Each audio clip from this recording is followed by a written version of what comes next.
Good morning and welcome to Bago News April edition. I'm Jarek Littlegeorge and these are my co-anchors, Gavin Farmer and Jocelyn Colvin.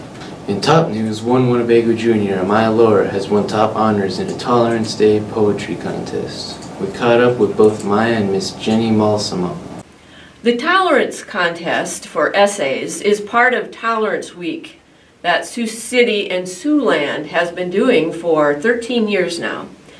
And the idea of Tolerance Week is to help us to think about how we treat each other and to be accepting of one another.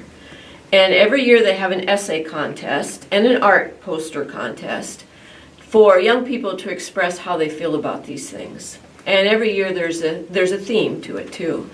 Winnebago School has had some entries into this contest every year since the Reconnecting Youth program's been here. And we have had the winner in the essay contest, the high school essay contest, 6 times, which is remarkable. No other school has had that kind of a record. So people tell me that they feel like the Winnebago student is really good at writing from their heart, and that is probably why their writing is selected year after year after year. This year, Amaya wrote a poem called Hope, and she was able to present the poem at the Tolerance Week banquet, and she did an excellent job. Hope. In need of a new world, in need of healing, in need of equality, in need of hope. In a world full of racism, we as a society need to come together to end it all. The saying, sticks and stones may break my bones, but words will never hurt me. It's a lie. The things that racist people say stick to us, and that's not okay. We as a society need to come together to end it all, in need of a new world, in need of equality, in need of healing, in need of hope. And some of the past winners from Winnebago are pictured here on my wall of fame for the Tolerance Contest, because I'm really, really proud of them, and the school and the community should be very proud of our students for having a great understanding of what tolerance means. So this contest is part of Tolerance Week, and it happens every year, and I hope that it continues with Winnebago students participating. In a joint effort of the music and drama departments, the school produced the musical Sleeping Beauty, and it opened to the community on April 5th. Additional performances for the elementary students, Watt Hill and St. Augustine's, were held on April 6th. We have a guest theater critic, Alea Frazier, joining us today for a review of the show. High school musicals are not done in a week. It takes a couple months to put it together flawlessly, but those couple of months of practicing doesn't mean that there won't be any mistakes. My high school put on a spring musical, Sleeping Beauty from Disney. It originated in Germany, but the classic fairy tale was adopted by the Disney franchise and was brought to life in a kid-friendly manner. Aurora was played by Raomi Bird, Maleficent by Laura Neff and the Three Fairies, Tyler Lemire, Helene Cox, and Gabby Aldridge. The plot of Sleeping Beauty is about a princess who gets cursed by an evil witch, except the three fairies give her gifts, and the last fairy kind of reverses it so it's not that bad of a curse. They decide to take the princess away from the castle and raise her in a cottage with no magic or the knowledge of her being a princess to keep her safe from the evil witch Maleficent. Only true love's kiss can break the spell. Aurora, or Briar Rose, meets her true love in a dream, and then in the woods where they dance and decide to see each other again. Then you just get to the action part and have the happily ever after, but you can see that for yourself. Elementary kids have been busy this year with a lot of great reading and writing work. Here's a look at some of the things they've been up to. In the 3rd and 4th grade, we strive to personalize learning for every student in the classroom. Our students work on projects over an extended period of time, and they demonstrate their knowledge and skills by developing a presentation for a real-life audience. As a result, our students develop their critical thinking, enhance their creativity, and heighten their communication skills by doing a project like the Winnebago Adventures of Henry Hyperbole. We then brought all the pages together, along with illustrations, to form a fun book that all the students really enjoyed reading. In our book, The Winnebago Adventures of Henry Hyperbole, the students worked collaboratively to write this comical book. The Winnebago Adventures of Henry Hyperbole.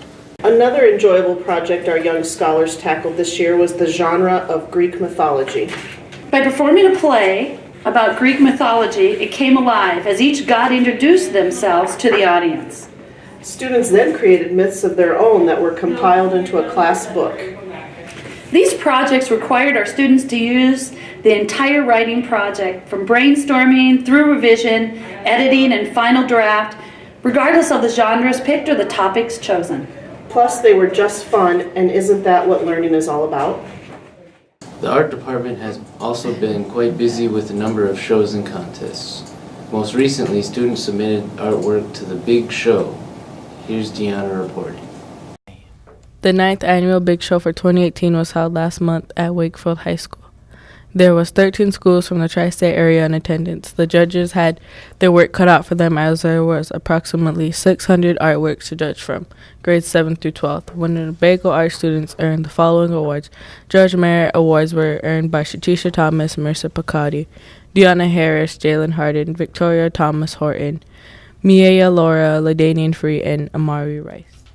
Superior ribbons were awarded to Alexandria Flanders, Jalen Harden, Darylyn Duong, Eric Bassett, Juliana Hutchinson, RJ Urbanic, Michael Thomas Horton, Ariel Tassinigi, Leighton Carnes, Darius Bass, Jasia Earth, Rayanna Redhorn, Angel Earth, and Marquez Bass. Excellent ribbons were awarded by Justice Frenchman, Deshaun Kitchion, Timmy James, Samaria Laura, Coda Springer, Austin Armel, Antonio Robales, Aidan Bear, Rulon Redhorn, Ariel Tassinigi, Mary Pear, Victoria Thomas Horton, Jasia Earth, Robbie Lovejoy, Cassie Harden, Alfred Pear, and Morgan Earth.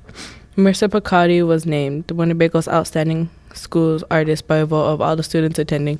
Each student was given a ballot on which to write the name of the artist and artwork from each attending school they thought was worthy of this award. Congratulations to Marissa and all the art students who participated. The Ceramics 1 and 2 class attended and participated in a group art activity which was building a piñata. The students chose to create the Winnebago W. It was a long but fun day. In local news, the hospital is in transitions. With mounting tensions about the standard of care and confusion about administration of hospital run under the Indian Health Services, we caught up with Tori Kitchian and Janelle Smith to talk about the Winnebago tribe's planned assumption of the hospital. My name's Tori Kitchian, and I'm a member of the Tribal Council, and I'm privileged to serve on the steering committee, which is the group of subject matter experts and staff that are organizing, analyzing, and planning the self-governance project. The tribe saw some real trauma surrounding the families in the community and the quality of care that was happening at the hospital. And as we saw our loved ones suffering and not receiving the care that they deserved, the tribe started taking a proactive approach at how we could make it better and ensure that that was a safe place to go for our tribal members and all those that use that facility.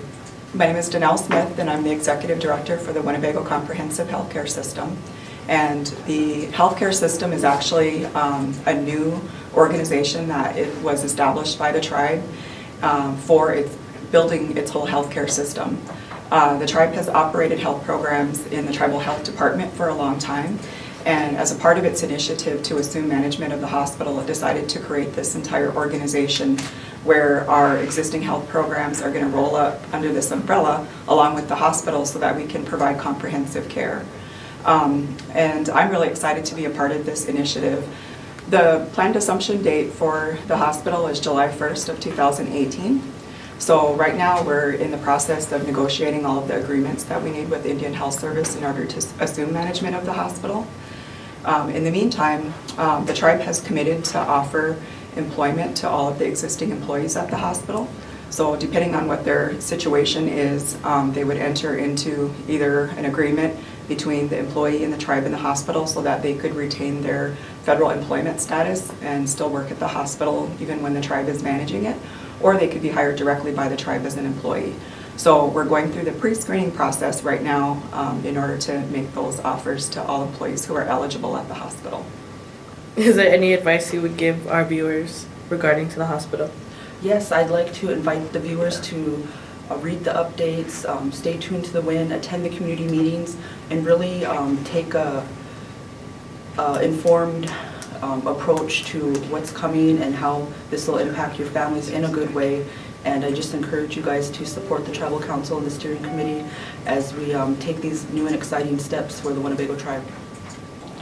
In national news recently, the city of Austin, Texas has been terrorized by a series of bombs. Once again, some disastrous, depressing event has occurred in America. It's starting to become a thing, like eating Tide Pods or making memes. Throughout the month of March, Austin was terrorized with multiple bombs. The city and its people endured 3 package bombs set on people's doorsteps, a tripwire bomb set in a neighborhood, and 2 more package bombs sent through FedEx. And the final one, which was used by the bomber Mark Condit to end his own life while sitting in a car. There were a number of victims. 3 package bombs were set on 3 different people's porches, killing 2 and injuring 1. Both Anthony House and Draylen Mason were killed, while a 75-year-old Hispanic woman was injured. The 4th bomb was set on a tripwire strung across the sidewalk. The bomb was activated on March 18th, injuring 2 men. One of the 2 bombs sent through FedEx exploded within the facility, forcing a shutdown of the building and injuring a FedEx employee. The 2nd bomb was found intact and was given to the law enforcement.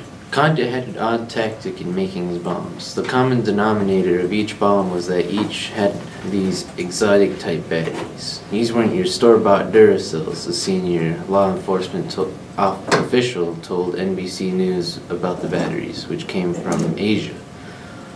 Unluckily for the bomber, this was a part of his downfall. Investigators linked all the bombs to the same person by noticing the batteries, which were used in every bomb. Investigators also gathered a list of phone numbers which were in the areas of the bombings. Along with that, they used footage from the FedEx facility which caught Condit delivering the package bombs. He wore a disguise comprised of a blonde wig, a hat, and a pair of pink gloves. After finding a suspect, Mark, they tracked his phone, which he had just turned on luckily. Hours later, police followed him until he pulled over in a ditch where the police waited for a ballistic team. When the SWAT team arrived and attempted to approach Condit's vehicle, the car exploded.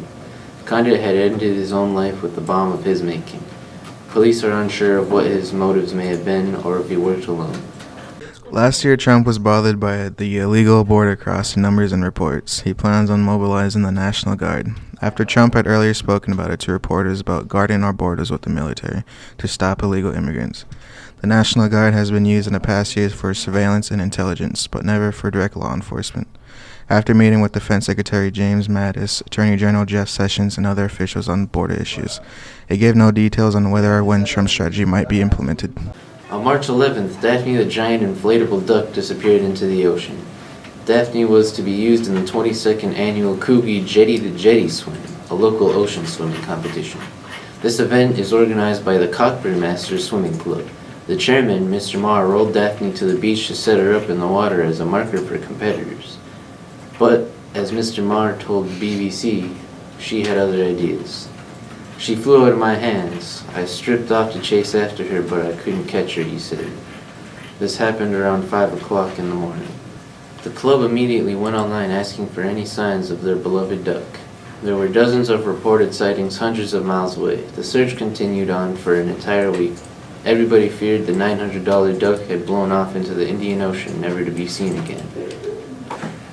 Luckily, this was not the case. It was found just within 2 hours of it disappearing, about 10 to 15 miles west of where it had set sail, by Toby Gibb. He found it around Rottnest Island while on a fishing trip with his friend. I found it an hour after it went missing, he said. No one knew about a missing duck at that point. We didn't know where it came from. It was a little over 30 kilometers offshore, probably from about Fremantle Harbor Point. It was heading west along the southern side of Rottnest Island.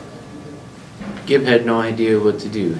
He started by taking it to shore. He removed the air and packed it up. He left for Melbourne after the fishing trip, returning only a week later after being contacted by the club. As a reward, Mr. Mars said the club plans to offer up branded merchandise, a free family pass for the competition next year, and a bottle of vodka. April showers bring May flowers. Do you know what else they bring? Mud. Here's Daniel Ziner with the spring-inspired treat. What are they cooking up now? What's cooking?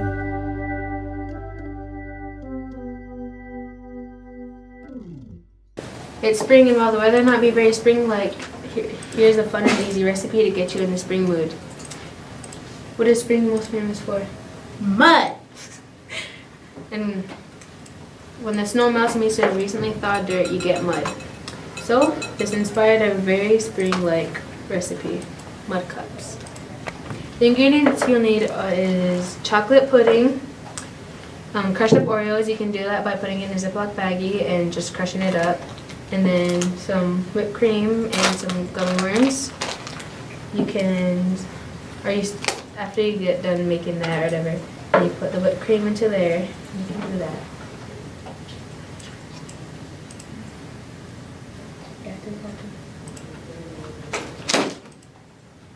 This is fun. No, okay, please. No.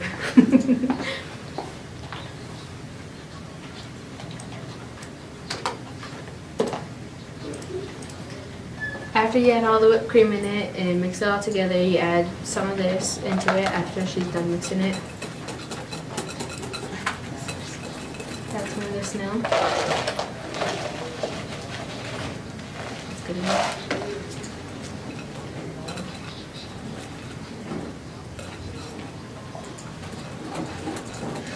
That's good enough. And then, whenever you get that all mixed up, you can add some of that into a cup.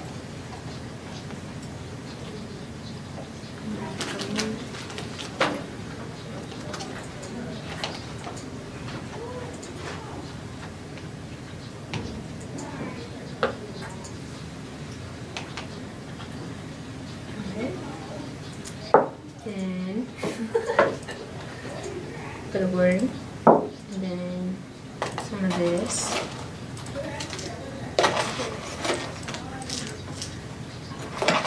Then put another worm or two on top, and you're done. Ledger. Coming in when the beat drop. Millie rock till my feet stop. People ask when the heat drop. Hey yo, we're here to do this week's top 5 songs. Sitting at number 5 is Look Alive by Blockboy, JB. Number 4 is Call Out My Name by The Weeknd. Number 3 is Psycho by Post Malone. Number 2 is Meant to Be by Babe Rexha. And number 1 is God's Plan. Drake gave the entire $1 million budget for the song away to the people. Guess you could say that's God's plan. She said, do you love me? I tell her only partly. I only love my bed and my mama. I'm sorry. 50 dub, I even got it tatted on me. 81, they'll bring the crashers to the party. That's our broadcast for April 2018. Tune in next month for the final edition of Bago News for the 2017-2018 school year. Thanks for watching and have a great day.